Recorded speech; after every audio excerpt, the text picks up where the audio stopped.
Salut les carnipodes, c'est Carlito pour la chaîne Les Gluten et aujourd'hui on va un petit peu voir comment choisir le meilleur emplacement pour vos Nepenthes. Ça c'est tout de suite après le générique.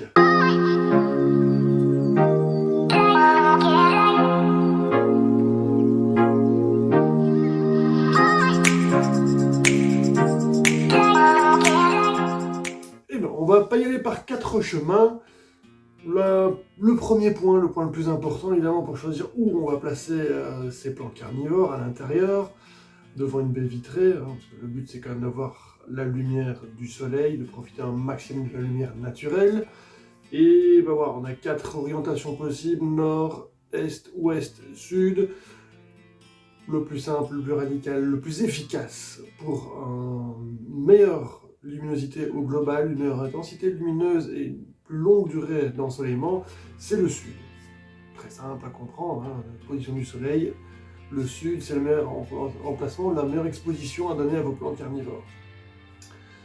Donc, évidemment, on va pouvoir bifurquer un petit peu sur le sud-est ou dans le sud-ouest. Forcément, le sud-est aura un petit peu plus de soleil en matinée que l'après-midi, et le sud-ouest, à l'inverse, ce sera un petit peu plus de soleil en fin de journée qu'en début de matinée.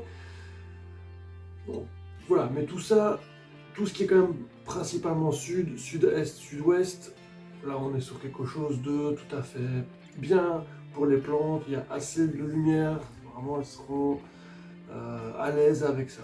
Pas vraiment besoin d'un apport en lumière supplémentaire par une lampe LED ou autre. Si, par malchance, ou par... Voilà, c'est pas possible chez vous, il faut absolument mettre les plantes à l'est ou à l'ouest, avec l'avantage de l'est ou de l'ouest, plus le matin à l'est, plus l'après-midi à l'ouest, ça reste le même principe. C'est tout à fait jouable, parce qu'il y a quand même un ensoleillement à peu près correct, mais là, il sera quand même fortement recommandé de mettre un support, un peu plus un apport lumineux par un éclairage en LED. Il y a une ampoule à peu près comme celle qu'il y a un peu là au-dessus de ma tête. Hein, ça sera plus confortable pour les plantes. Ça compensera un petit peu les périodes où il n'y a pas trop de soleil. Donc comme je disais, sud, l'emplacement idéal, pas trop spécialement besoin d'un apport en lumière. Est, ouest, voilà, ouais, c'est bien, ça commence à être un petit peu léger. Il faudrait quand même penser à un apport en lumière via une lampe LED, une lampe horticole ou autre. Si par malchance, la possibilité de votre emplacement pour les plants carnivores, c'est une fenêtre ou un rebord de fenêtre, une véranda, mais qui est plein nord, quand on n'a pas le choix, on n'a pas le choix, il faudra bien faire avec, mais là, c'est plus que conseillé, c'est, je pense, nécessaire d'avoir un apport en lumière, par une lampe horticole, une lampe LED. Voilà, ça, ce sera vraiment ce sera indispensable. Deuxième point, on va voir si l'emplacement convient à vos plantes. Parce que oui, toutes les plantes, que ce soit les Nepenthes, hein, il y a différentes variétés, différentes espèces dedans aussi, elles n'ont pas spécialement les mêmes besoins en lumière ou la même tolérance ou résistance à la lumière par rapport à d'autres espèces. Donc là-dessus, je pense que le plus simple, c'est d'écouter les plantes. Surtout, ça va être de regarder comment elles vont vous parler au travers de leurs feuilles et de leurs urnes. C'est les feuilles qui vont vous exprimer directement cette intensité, si elle est trop forte ou pas. Vous allez voir apparaître, si la plante est trop exposée au soleil, soit des petits spots, des petits points, ou des grosses taches rouges, bien, comme si c'était des marques de brûlure, comme si le soleil vraiment avait matraqué la feuille, et voilà, on a un impact rouge sur la plante. Et voilà. Et ça, c'est clairement que la plante est trop proche de la source de lumière, ou qu'il y a trop de lumière par rapport à la plante, elle n'est pas capable de m'encaisser. Donc là, il faudra peut-être mieux la reculer un petit peu pour qu'elle ait un peu moins de soleil direct par rapport à la fenêtre ou l'emplacement lumineux.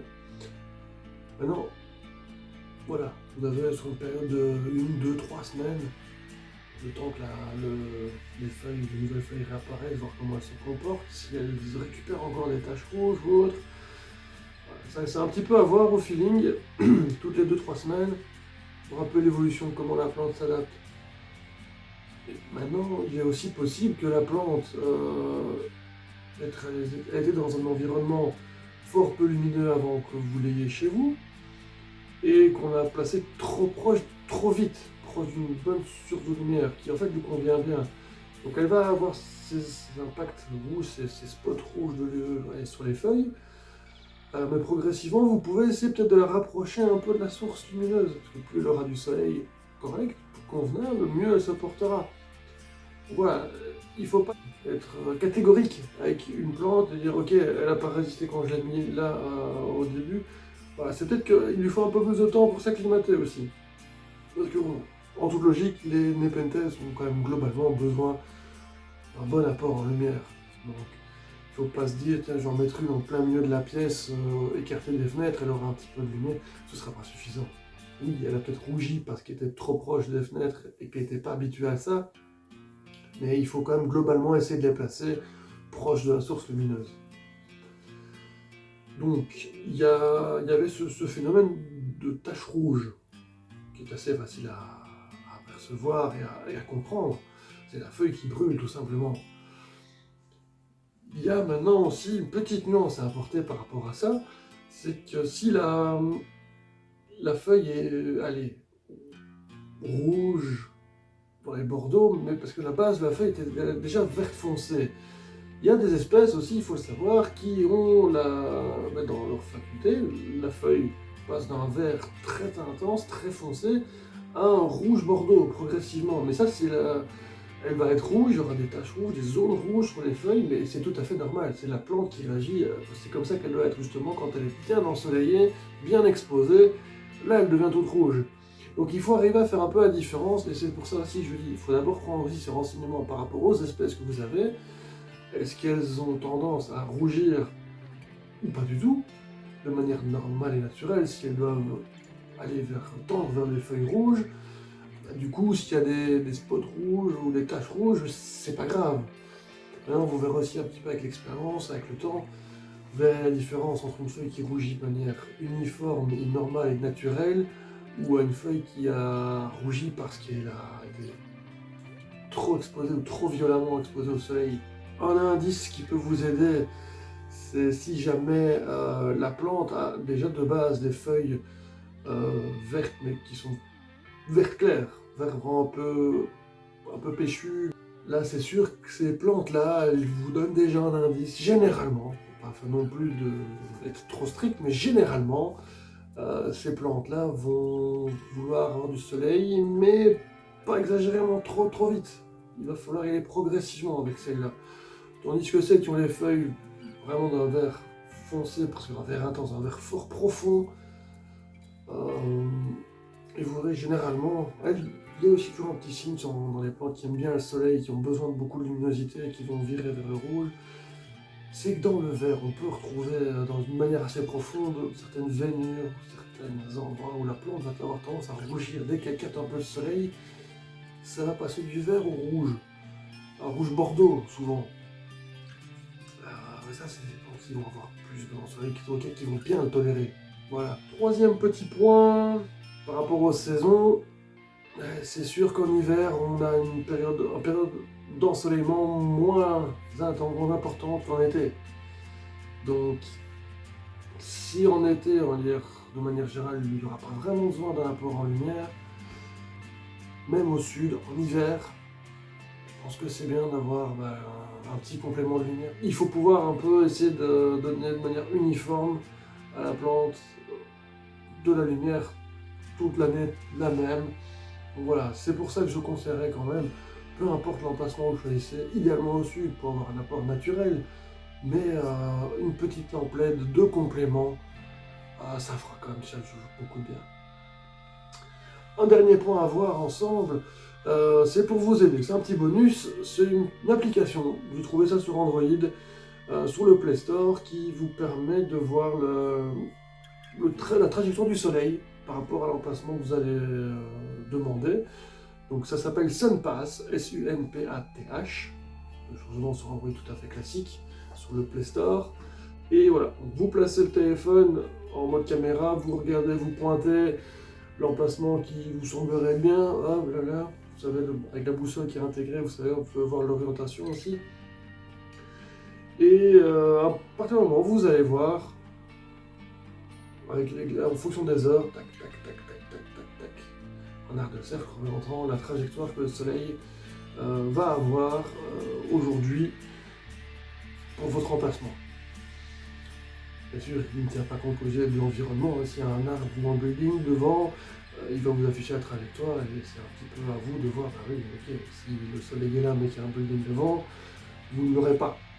Mais ça peut vous donner une petite idée, dans certains cas, de voir si vous faites votre test vers midi, que le soleil il est là en plein, mais est-ce que pour la fenêtre de droite, que ça va peut-être pas être mieux. Voilà, est-ce que le soleil va aller jusque-là dans sa trajectoire, dans sa courbe? Est-ce qu'à 18h je l'aurai? Voilà, avec cette application-là, vous savez un petit peu voir en fonction des heures, qui vous affiche les heures également. À 18h, le soleil sera. Voilà, vous passez comme ça, et vous dira qu'à 18h il sera là. Ça vous fait une petite simulation de la trajectoire du soleil, et ça peut vous aider à choisir une fenêtre plutôt qu'une autre dans une pièce. Et peut-être définir aussi que voilà, le sud n'est pas forcément uniquement la seule option. Si le sud est encombré et masqué et trop ombragé, peut-être orienter sud-est, sud-ouest et voir justement avec le passage avec cette trajectoire du soleil si c'est intéressant ou pas de l'essayer là ou là. Voilà, c'est une petite appli sympa, ça va pas révolutionner votre emploi, ça va pas changer tout, mais au moins vous aurez déjà, vous n'avez pas besoin de vous de rester ou de pointer d'heure en heure à l'emplacement à la fenêtre, voir si ce que ça donne. Vous le savez à l'avance avec cette application-là, vous saurez si l'emplacement peut convenir pour vos plantes. Voilà, c'est tout pour moi. J'espère avoir pu vous aider et donc n'hésitez pas à regarder, observer vos plantes. Les feuilles des Nepenthes sont assez parlantes à ce niveau-là. S'il y a trop d'eau, s'il n'y a pas assez d'eau, si elles sont sèches, si elles sont exposées au soleil, pas assez exposées au soleil. Voilà, ça, c'est une plante, sa vie. Consultez la plante, consultez l'internet ou différents forums ou autres, vous pouvez me poser des questions, il n'y a pas de souci. Mais voilà, faites confiance à la plante, elle vous indiquera d'elle-même s'il y a quelque chose qui ne va pas ou si elle va bien. Il suffira de la regarder, de l'observer un petit peu. La plante vous parle, il n'y a plus qu'à écouter ses besoins. Allez, ciao tout le monde et bonne journée à vous!